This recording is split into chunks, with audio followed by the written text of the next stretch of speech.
T20 world cup final match పై అభిమానుల్లో సర్వత్రా ఉత్కంఠ నెలకొంది. సెమీస్ లో ఇంగ్లాండ్ పై గెలిచిన భారత్ ఇవాళ జరిగే కివీస్ పై ఫైనల్లో ఎలా తలపడుతోందోనని ఆసక్తి కనిపిస్తోంది. తుది జట్టులో ఎవరెవరు ఉండాలనే అంశాలపై స్థానికంగా భిన్న రకాల చర్చలు జరుగుతున్నాయి. కరీంనగర్ క్రీడా లోకంలో ఎలాంటి చర్చ జరుగుతుందో మా ప్రతినిధి శ్రీనివాస్ మరిన్ని వివరాలు అందిస్తారు. టీ20 వరల్డ్ కప్ కోసం చాలా మంది కూడా ఆతృతగా ఎదురు చూస్తున్నటువంటి పరిస్థితి. ముఖ్యంగా ఈరోజు జరిగేటువంటి న్యూజిలాండ్ భారత్ మ్యాచ్ లోపల భారత్ విజయం సాధించాలని చెప్పి చాలామంది క్రీడాకారులు కూడా కోరుకుంటున్నారు. ఇక్కడ మనకు కొంతమంది కరీంనగర్ లోపల ఉన్నటువంటి క్రీడాకారులు చెప్పండి, ముచ్చటగా మూడోసారి అలా వరల్డ్ కప్ గెలవబోతుందా? మీరు ఏమనుకుంటున్నారు? గెలుస్తుంది, కంపల్సరీగా గెలుస్తుంది.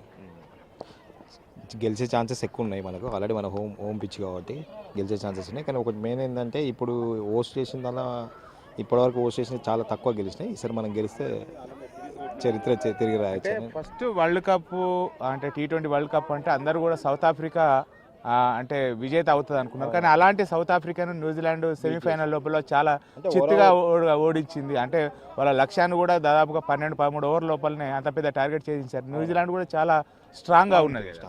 అంటే ఓవరావరీగా ఉంటుంది, ఛాన్సెస్ ఇరువైపులో ఉంది. చూడాలి ఎట్లుంటుంది అనేది. గెలిచే ఎందుకంటే ఆల్రెడీ వాళ్ళు మనతో లీగ్స్ ఆడినవి కూడా ఉన్నాయి కాబట్టి మనకు ఆ ఎక్స్పీరియన్స్ కూడా ఉన్నది. ఛాన్సెస్ అయితే ఎక్కువ ఉన్నది మనం గెలిచేయడానికి.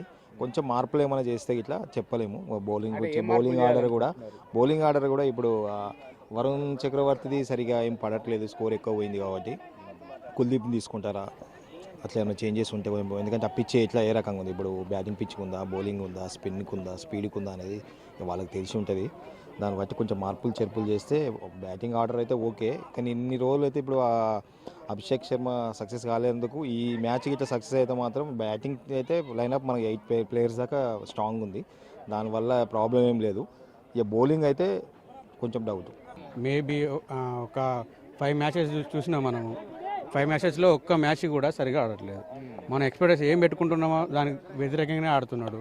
So Sanju Samson opener, left hand ఒకతను రైట్ హ్యాండర్, ఒకతను లెఫ్ట్ హ్యాండర్, కాంబినేషన్ బాగుంది. బట్ ఇషాన్ కిషాన్ ఫస్ట్లో పంపిస్తే బాగుంటుందని నా అభిప్రాయం. అంటే ఇషాన్ కిషాన్ ఈ రోజు మ్యాచ్ లోపల ఓపెనర్ పంపించాలనుకుంటున్నాను. అంటే అభిషేక్ శర్మను తప్పించి వేరే డౌన్లో దింపాలి, ఒక మ్యాచ్ ఫస్ట్ డౌన్ దింపాలి. అభిషేక్ శర్మ అనేది టీ20 వరల్డ్ క్లాస్ నెంబర్ 1 బ్యాట్స్మెన్. ఈ టోర్నీలో ఫెయిల్ అయినప్పటికీ అతను ఉంటున్నాడు అంటే గ్రీజ్లో బౌలర్స్కి ఒక భయం అనేది క్రియేట్ అయి ఉంటుంది. ఎందుకంటే ఒక్క బాల్ ఫేస్ చేసినా కూడా డిసైడ్గా బయటకు కొడతాడు కాబట్టి ఆయన ఆడకున్నా ఫామ్లో ఉన్నా లేకపోయినా ఫైనల్లో మాత్రం ఖచ్చితంగా సక్సెస్ అవుతాడు. ఎందుకంటే బ్యాట్స్మెన్ అనేది బౌలర్కి భయపెడతాడు అనేది వాళ్ళకు ఉన్నది కాబట్టి ఖచ్చితంగా ఉండాల్సిందే. చాలా మ్యాచ్లో కూడా మొదటి బాల్కే డక్అవుట్ అయ్యాడు, వరుసగా 3 సార్లు డక్అవుట్ అయిన సందర్భాలు ఎక్కువనే ఉండొచ్చు. బట్ ఏంటంటే ఎక్కువ మ్యాచ్లో బౌలర్లను భయపెట్టిన బ్యాట్స్మెన్గా కూడా ఉన్నాడు కాబట్టి సో విధి అనేది ఎటువరకు ఎట్లా చేస్తుంది తెలియదు. ఈ రోజు మాత్రం ఖచ్చితంగా ఆడతాడు. ఎందుకంటే ఫైనల్ ఇండియా కోసం ఆడాలి కాబట్టి, అతను పేరు కోసం కాకుండా ఇండియా కోసం ఆడాలి కాబట్టి ఖచ్చితంగా సక్సెస్ అవుతాడు. ఈరోజు మంచి ప్లేయరు, కాకపోతే ఈ టోర్నీలో సక్సెస్ కాలే. అందుకని ఈసారి తన స్థానంలో కుల్దీప్ యాదవ్కు అవకాశం ఇస్తే బెటర్ ఉంటుంది అనిపిస్తుంది. ఎందుకంటే కొత్త బౌలర్, ఇప్పుడు వరుణ్ చక్రవర్తి గేమ్ మొత్తం అందరు ఆడిండ్రు. కాకపోతే ఆయన దాంట్లో స్కోర్ ఎక్కువ అవుతుంది. ఇప్పుడు కుల్దీప్ యాదవ్ ఉన్నాడు అనుకో, ఖచ్చితంగా కుల్దీప్ యాదవ్ కూడా వికెట్ టేకరు. ఖచ్చితంగా కుల్దీప్ యాదవ్ని తీసుకుంటే బెటర్ అనిపిస్తుంది మాకు. బుమ్రా ఇలానే మంచి బౌలర్. అంటే లాస్ట్ టైం వరల్డ్ కప్లో కూడా మంచి డెత్ ఓవర్స్ వేసి డిఫెండ్ చేసినారు. అలానే ఈ ఇయర్ కూడా మంచి అలాంటి ఎక్స్పీరియన్సే, అలాంటి బౌలింగే వేసి మళ్ళీ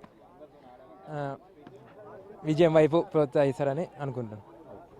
ఇది ముఖ్యంగా అంటే మనకు కూడా దాదాపుగా న్యూజిలాండ్ కూడా ఫైనల్ లోపల చాలా టఫెస్ట్ ఇటు అయినా టీం అయినా కానీ కూడా మనకు ఇటు ఖచ్చితంగా ఒక ఇషాన్ కిషాన్ ఉన్నాడు, అభిషేక్ శర్మ ఉన్నాడు, తిలక్ వర్మ ఉన్నాడు, తర్వాత హార్దిక్ పాండ్యా ఉన్నాడు. వీళ్ళందరూ కూడా ఇవాళ ఖచ్చితంగా ఇండియా విజయానికి దోహదపడి చాలా భారీ స్కోరు సాధించి కూడా న్యూజిలాండ్ పైన ఖచ్చితంగా విజయం సాధిస్తుందని చెప్పి అయితే కరీంనగర్ లోపల ఉన్నటువంటి క్రికెట్ క్రీడాకారులు ఆశాభావం వ్యక్తం చేస్తున్నటువంటి పరిస్థితి కనబడుతుంది.